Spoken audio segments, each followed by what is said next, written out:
So we actually did 3 projects when we were in Tonga. We worked at a disability hospital. We also did some work at a remote island out in Iwa at a hospital out there. And we also did some work at Kalonga Primary School. Having Reece on board to help us financially and in support with materials just makes our job so much easier.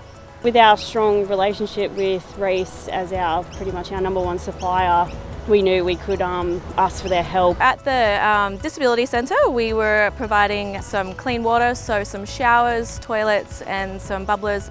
At the primary school, we did some toilet blocks, we did some water tanks, we cleaned out their septic system, as well as at the Iwa Hospital, we installed some solar hot water units on a previous trip in April, so we went back and connected those. I'll never forget the first time that we put a drinking fountain in there for the children at the school. They previously just been drinking out of just an old tap at an old rainwater tank when the water was pretty dirty, and we hooked a pump up to another new rainwater tank, and when they turned the tap on for the first time, it was almost Christmas for them. They were amazed.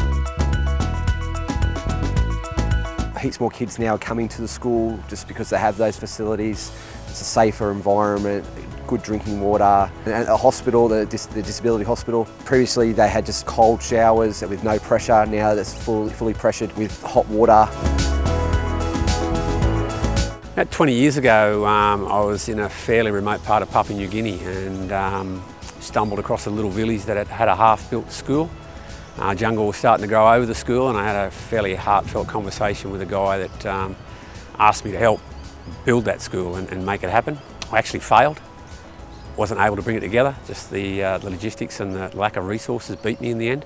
So that sowed a seed. You know, as we became stronger as an organisation and able to give back, the Mullane Foundation was that way. So, being a construction and maintenance plumbing company, we have access to suppliers and tradespeople who have the skill set to deliver clean water and sanitation to communities. We're doing that locally, but we've all wanted to give back and to sort of help communities who don't have that access. Just a real appreciation for what we have here and how just little small things that you can do in different communities can make such a big impact. They were just so over the moon that we could help them and be there with them. They just love seeing us every day.